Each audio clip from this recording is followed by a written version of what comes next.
Hi friends, आप सभी लोगों का एक बार फिर से हमारे channel KPPCL 2.0 free online class में बहुत बहुत स्वागत है।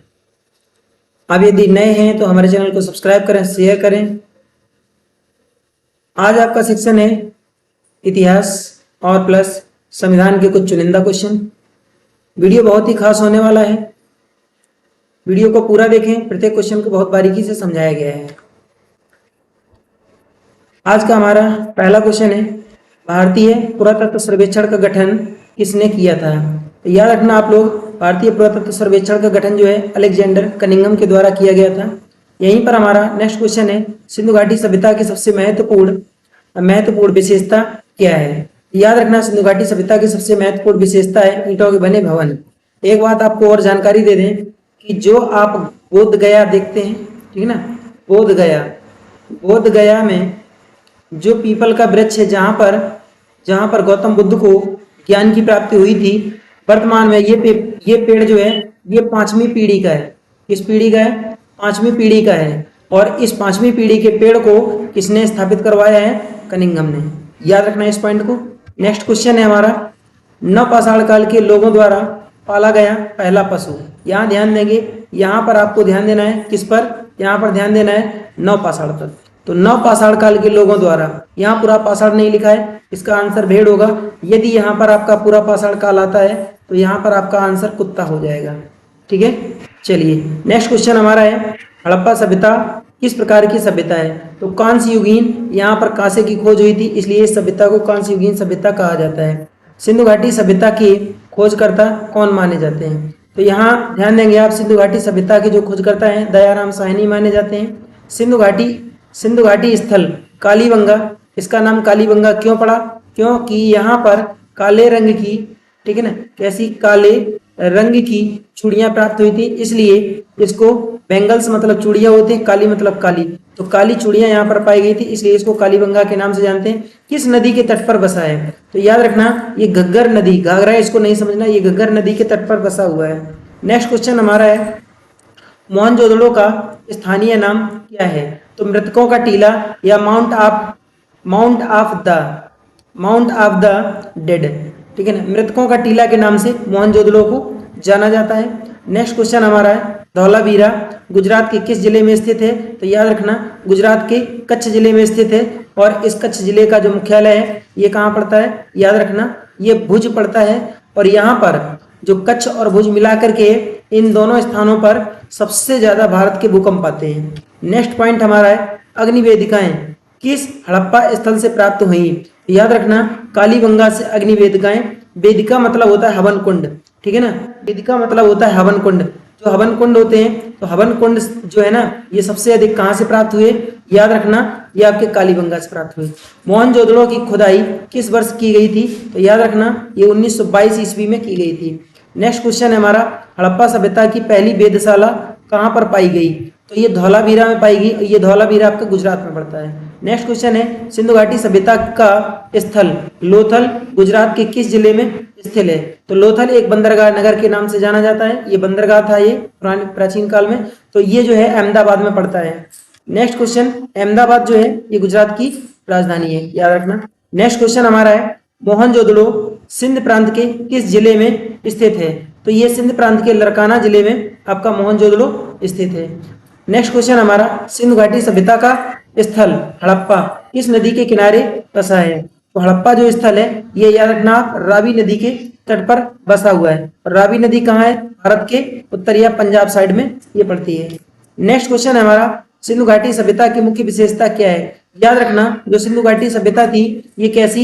एक शहरी सभ्यता थी, ठीक है ना। और जो हड़प्पा सभ्यता, जो मोहनजोदड़ो की जो सभ्यता थी ये आपकी ग्रामीण थी। इसको याद रखना विशेष, जो सिंधु घाटी सभ्यता है ये कैसी? एक शहरी सभ्यता थी, ठीक है। ये सिंधु घाटी जो सभ्यता थी ये कैसी सभ्यता थी? एक शहरी सभ्यता थी, ठीक है, इसको याद रखना। नेक्स्ट क्वेश्चन है हमारा, मोहनजोदड़ो का सबसे उल्लेखनीय स्मारक कौन सा है? तो ग्रेट बाथ, मतलब एक बहुत बड़ा सा स्नानागार यहाँ पर मिला था। और इस स्नानागार का उपयोग हमेशा किसके लिए? अनुष्ठानिक, ठीक है ना, अनुष्ठानिक स्नान, ठीक है ना, अनुष्ठान के समय या कोई त्योहार वगैरह हुआ करता था या कोई प्रोग्राम हुआ करता था तो उस समय इस स्नानागार का उपयोग करते थे यहाँ के लोग। नेक्स्ट पॉइंट हमारा है, ऋग्वेद, सामवेद, यजुर्वेद, अथर्ववेद में कौन सा वेद सबसे प्राचीन माना जाता है? तो इसमें से ऋग्वेद सबसे प्राचीन माना जाता है। नेक्स्ट है, नृत्य मुद्रा में लड़की की कांस्य की बनी प्रतिमा किस स्थान से मिली थी? तो याद रखना ये हड़प्पा से प्राप्त हुई थी। नेक्स्ट क्वेश्चन हमारा है, भारत का राष्ट्रीय आदर्श वाक्य सत्यमेव जयते किस उपनिषद से लिया गया? तो याद रखना ये मुंडकोपनिषद से लिया गया है। ठीक है, मुंडकोपनिषद से इसको लिया गया है और ये किस किस लिपि में लिखा है? देवनागरी लिपि में। देवनागरी लिपि में इसको लिखा गया, देवनागरी लिपि में इसको लिखा गया है। ठीक है, नेक्स्ट पॉइंट हमारा है, हिंदू विधि पर लिखी गई पुस्तक मिताक्षरा। हिंदू विधि पर लिखी गई पुस्तक मिताक्षरा के लेखक कौन है? तो याद रखना राइटर का नाम विज्ञानेश्वर।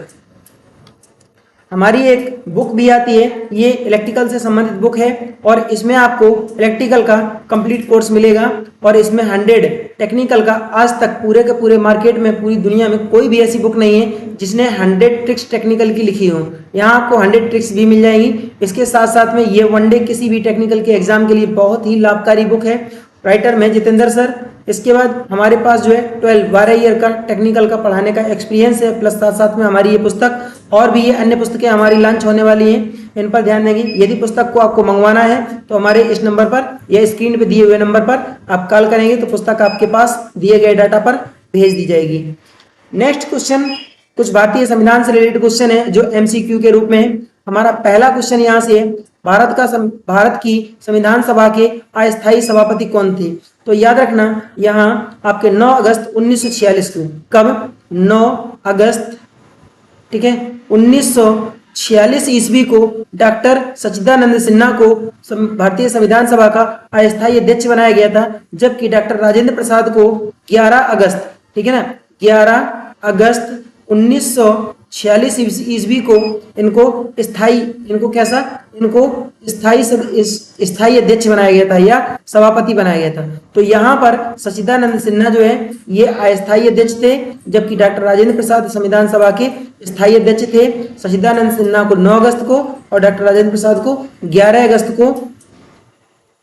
अगस्त को इनको सदस्य जो है सभापति बनाया गया था। नेक्स्ट क्वेश्चन हमारा है, संविधान सभा द्वारा भारत के संविधान को तैयार करने के लिए कितनी समितियों का गठन किया गया? याद रखना, तो भारतीय संविधान को तैयार करने के लिए 17 समितियों का गठन किया गया था। ऑप्शन नंबर सी यहाँ आपका राइट हो जाएगा। नेक्स्ट क्वेश्चन है, भारतीय संविधान किस प्रकार का है? कठोर, रॉन्ग, कठोर नहीं है, लचीला नहीं है, बहुत कठोर, एकदम नहीं है। भारतीय संविधान आंशिक कठोर और आंशिक लचीला है। इसको कैसे पहचान सकते हैं? क्योंकि भारतीय संविधान में किसी भी व्यक्ति को यदि कैचअप किया जाता है, पकड़ा जाता है, कोई अगर अपराधी उसको पकड़ा जाता है, पकड़ने के बाद कुछ समय के बाद उसको जो है ना अपराधी घोषित कर दिया जाता है और उसके बाद जो है उसको आसानी से छोड़ दिया जाता है, कुछ समय तक उसको बंद करके और आसानी से उसके ऊपर जो भी धाराएं होती है सब हटा दी जाती है। मतलब आंशिक लचीला और आंशिक कठोर है भारतीय संविधान, याद रखना। नेक्स्ट क्वेश्चन है क्वेश्चन नंबर 4, कैबिनेट प्लान के अधीन बनी संविधान सभा में कितने सदस्य थे? तो याद रखना इस क्वेश्चन का, क्वेश्चन नंबर 4 का आपका आंसर होगा ए, 389। नेक्स्ट क्वेश्चन हमारा है, स्वतंत्रता के बाद, यहां मिस्टेक लिखा है, स्वतंत्रता के पहले या स्वतंत्रता के पहले कानून मंत्री जो भारत के थे, ठीक है, स्वतंत्रता के पहले भारत के कानून मंत्री कौन थे? तो याद रखना स्वतंत्रता के पहले भारत के कानून मंत्री जो थे, ये प्रथम कानून मंत्री डॉक्टर भीमराव अंबेडकर को माना जाता है। नेक्स्ट क्वेश्चन हमारा है, भारत का अंतिम वायसराय कौन था? क्वेश्चन नंबर जो 6 है इसका आंसर होगा आपका राइट सी, माउंटबेटन। ये कब से कब थे, कब से कब तक थे? तो ये थे 23 मार्च 1947 से और 15 अगस्त 1947 तक, ठीक है ना। ये भारत के अंतिम वायसराय रहे थे लॉर्ड माउंटबेटन, याद रखना। नेक्स्ट क्वेश्चन हमारा क्वेश्चन नंबर 7, संविधान की प्रारूप समिति।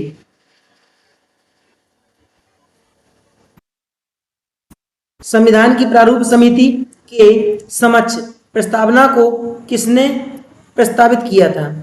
तो ध्यान दीजिए क्वेश्चन नंबर 7 पर, संविधान की प्रारूप समिति के समक्ष प्रस्तावना को किसने प्रस्तावित किया था? क्वेश्चन नंबर 7 का आंसर हो जाएगा आपका Pandit Jawaharlal Nehru, option number A right है। नेक्स्ट क्वेश्चन है क्वेश्चन नंबर 8, भारत का संविधान भारत को कैसे वर्णित करता है? ध्यान दीजिए, राज्यमंडलम गलत, राज्यों का संघ सही, महासंघ ये भी रॉन्ग है, ये तो है ही नहीं। आपका ऑप्शन नंबर बी है। भारत का संविधान जो है ये भारत को कैसे वर्णित करता है? राज्यों के संघ के रूप में। ठीक है, क्वेश्चन नंबर 8 का ऑप्शन नंबर बी सही है। क्वेश्चन नंबर 9, निम्न में किसे संविधान की जननी कहा जाता है? किसे संविधान की जननी कहा जाता है? या फिर ध्यान देंगे कि पूरे विश्व में सबसे पहले संविधान का निर्माण करता कौन? ये चीज, ठीक है। तो क्वेश्चन नंबर जो 9 है, क्वेश्चन नंबर 9 का ऑप्शन नंबर आपका सी राइट हो जाएगा। ब्रिटेन को जो संविधान है संविधान की जननी के रूप में जाना जाता है। एक बात और याद रखना, जो सबसे छोटा, कैसा, दुनिया का सबसे छोटा जो संविधान है और लिखित संविधान, ये किस देश का है? मोनाको देश का। मोनाको देश का दुनिया का सबसे छोटा संविधान है और लिखित। नेक्स्ट क्वेश्चन है क्वेश्चन नंबर 10, किस देश ने सबसे पहले विश्व को लिखित संविधान दिया? ध्यान देना, यहाँ पर सबसे बड़ा लिखित संविधान नहीं पूछा गया है, यहाँ पर पूछा गया है कि किस देश ने विश्व को सबसे जो है लिखित संविधान प्रदान किया है। ठीक है ना, तो विश्व में सबसे पहले कौन सा ऐसा देश है जिसने लिखित संविधान बनाया? ठीक है, तो याद रखना इसका आंसर होगा राइट, अमेरिका ने सबसे पहले अपना लिखित संविधान बनाया था। क्वेश्चन नंबर 11, क्वेश्चन नंबर 11, किस देश का लिखित संविधान विश्व में सबसे विस्तृत है? यहाँ ध्यान देंगे, विस्तृत मतलब होता है सबसे बड़ा, तो विश्व का ऐसा कौन सा संविधान है जो सबसे बड़ा है? यहाँ आपका क्वेश्चन नंबर 11 का ऑप्शन हो जाएगा डी राइट। भारत का जो संविधान है, भारतीय संविधान, ये पूरी दुनिया का सबसे बड़ा क्या है? सबसे बड़ा लिखित दस्तावेज है। ठीक है, याद रखना, दुनिया का सबसे बड़ा लिखित दस्तावेज है। तो ये थे हमारे आज के प्रश्न।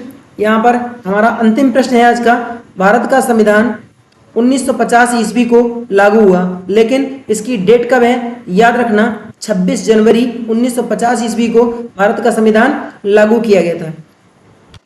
आज के हमारे ये चुनिंदा क्वेश्चन थे। आज का हमारा वीडियो कैसा लगा? यदि वीडियो अच्छा लगा है तो वीडियो को लाइक, शेयर, सब्सक्राइब करना ना भूलें। प्लीज़ हमारे वीडियो को शेयर जरूर कर दिया करें, और अगर आप नए हैं वीडियो पर तो वीडियो को लाइक करें। Thank you for watching. जय हिंद।